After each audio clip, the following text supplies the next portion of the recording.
मधुबन के बाबा, मधुबन के बाबा मुरली वाले, आपका क्या कहना, आपका क्या कहना। ओम शांति। अव्यक्त बाप दादा के महावाक्य अव्यक्तवाणी। जल चढ़ाना अर्थात प्रतिज्ञा करना। 5/3/70 के आज शिव जयंती मनाने के लिए बुलाया है। कैसे मनाना चाहते हो? मिलना ही मनाना है। लोग मिलने के लिए मनाते हैं और बच्चे मिलने को ही मनाना समझते हैं। तो मिलना अर्थात मना लिया, अब बाकी क्या रहा? आप बच्चों का मनाना एक तो मिलना और दूसरा है अपने समान बनाना। तो मिलना और बनाना यही है मनाना।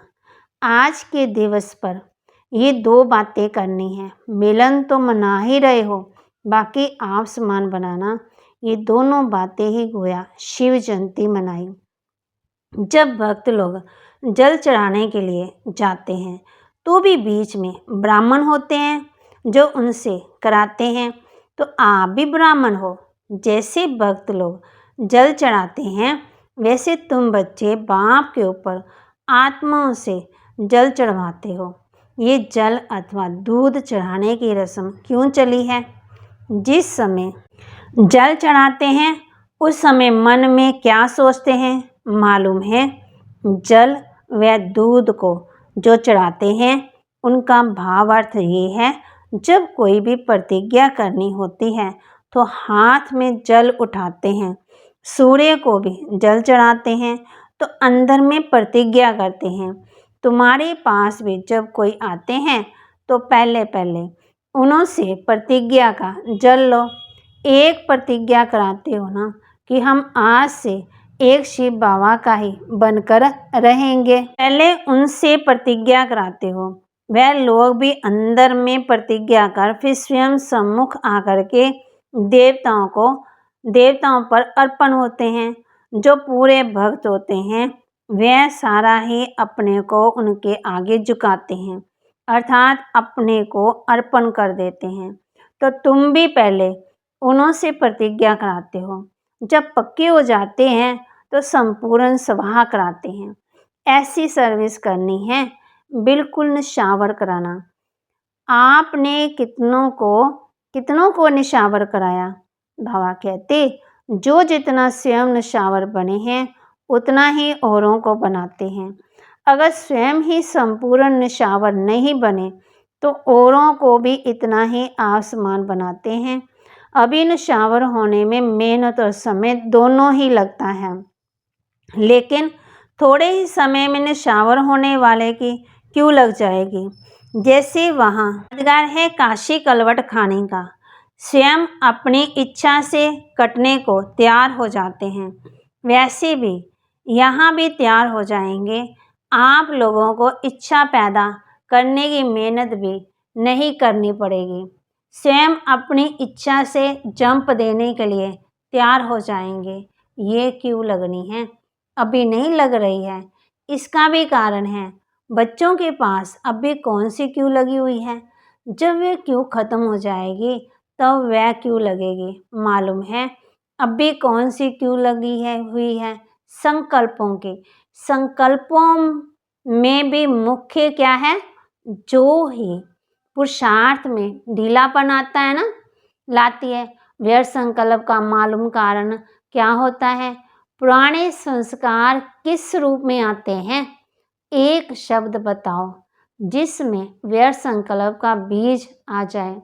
व्यर्थ संकल्प व विकल्प जो चलते हैं तो एक ही शब्द बुद्धि में आता है कि ये क्यों हुआ, क्यों से व्यर्थ संकल्प के क्यों शुरू हो जाते हैं।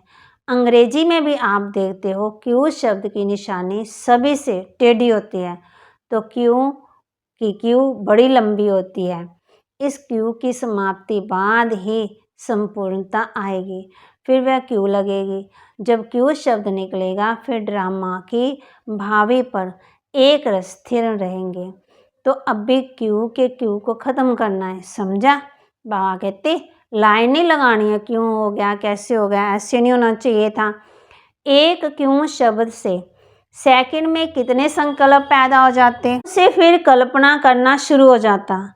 तो बाप भी बच्चों से ये जल की लोटी चढ़वाने के लिए आए हैं। कोई भी प्रतिज्ञा करते हैं तो जल को साक्षी रखकर करते हैं कि अब ये लोटी चढ़ानी है। मधुबन में विशेष रिस्पॉन्सिबिलिटी पांडव दल की है ना, तो उस दल में अब बल होना चाहिए। पांडव दल में बल होगा तो फिर इस पांडव भवन के अंदर आश्रय संप्रदाय तो क्या, लेकिन आश्रय संकल्प भी नहीं आ सकते। इतना पहरा देना है, वह पहरा देना तो बहुत सहज है।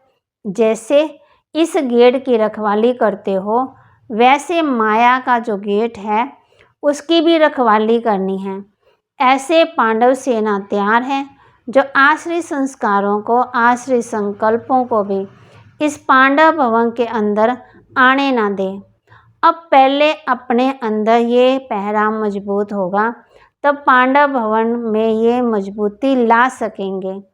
ऐसा पहरा देते हो। बाबा कहते कौन कौन ऐसी हिम्मत रखते हैं कि हम पांडव सेना अपने पांडव भवन की ऐसी रखवाली करेंगे। ऐसी रखवाली अगर पांडव करते रहे तो फिर ये पांडव भवन एक जादू का घर हो जाएगा। बाबा कहते इस शरीर की भी रखनी है रखवाली, इसमें भी पूरे दूसरे संकल्प नहीं आने चाहिए। जो कैसी भी आत्मा आए, आते ही आश्रय संस्कारों और व्यर्थ संकल्पों से तो हो जाए। ऐसे निर्विकल्प बनाने का जादू का घर हो जाएगा। ऐसी सर्विस जब करेंगे तब प्रत्यक्षता होगी। एक दो से सुनते ही लोग दौड़ेंगे। जैसे जैसे समय आगे बढ़ेगा वैसे दुख अशांति भी बढ़ने के कारण हर एक आत्मा सुख चैन की प्यासी होगी, और उसी प्यास में तरसती हुई आत्माएं इस पांडव भवन के अंदर आने से ही एक सेकंड में सुख शांति का अनुभव करेंगे। तब प्रभाव निकलेगा। एक एक चैतन्य मूर्ति के समान दर्शन मूर्ति हो जाएंगे। एक एक रत्न का दर्शन करने के लिए दूर दूर से प्यासी आत्माएं आएंगी। लेकिन जब ऐसा पहरा देना शुरू करेंगे तब जैसे संगठन का बल, स्नेह का बल, एक दो को सहयोग देने का बल भी है ना, अभी सिर्फ एक बल चाहिए जिसकी कमी होने के कारण ही माया की प्रवेशता हो जाती है। वह है सहनशीलता का बल। अगर सहनशीलता का बल हो तो माया कभी वार नहीं कर सकती है। तो वह चारों बल चाहिए। आज बाप दादा की जयंती के साथ सभी बच्चों की भी जयंती है, तो इस जयंती पर चारों बल अपने में धारण करेंगे ना, तो फिर ये पांडव भवन सारी दुनिया में देखने और अनुभव करने का विशेष स्थान गिना जाएगा। इस पांडव भवन का महत्व सारे विश्व में होगा। महत्व बढ़ाने वाले कौन? पांडव सेना और शक्ति सेना। मधुबन निवासी ही मधुबन के महत्व को बढ़ा सकते हैं। पांडवों के लिए तो प्रसिद्ध है ना कि वह कभी भी प्रतिज्ञा से हिलते नहीं थे। 1% की भी कमी हुई तो इसको कमी ही कहा जाएगा। पांडव सेना को एग्जाम्पल बनना है, जो आप लोगों को देख औरों को भी प्रेरणा मिले। कोई भी मधुबन में आए तो ये विशेषता देखे कि ये सभी इनके अनेक होते हुए भी एक और एक की ही लगन में मगन हैं और एक स्थिति में स्थित हैं। जब ऐसा दृश्य देखेंगे तब प्रत्यक्षता की निशानी देखने में आएगी। आप सबकी प्रतिज्ञा ही प्रत्यक्षता को लाएगी। तो आज पहले प्रतिज्ञा का जल चढ़ाना, फिर सौगात भी मिलेगी। प्रतिज्ञा की 3 लकीर दिखाते हैं, बेलपत्र भी चढ़ाते हैं, वह भी 3 पत्तों का होता है। तो आज के दिन 3 प्रतिज्ञा कराई।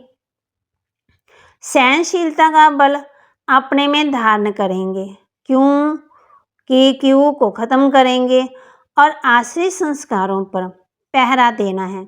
तो 3 प्रतिज्ञा का ये बेलपत्र चढ़ाना। भक्त लोग तो खेल करते हैं, लेकिन ज्ञान सहित खेल करना वह तो बच्चे ही जानते हैं।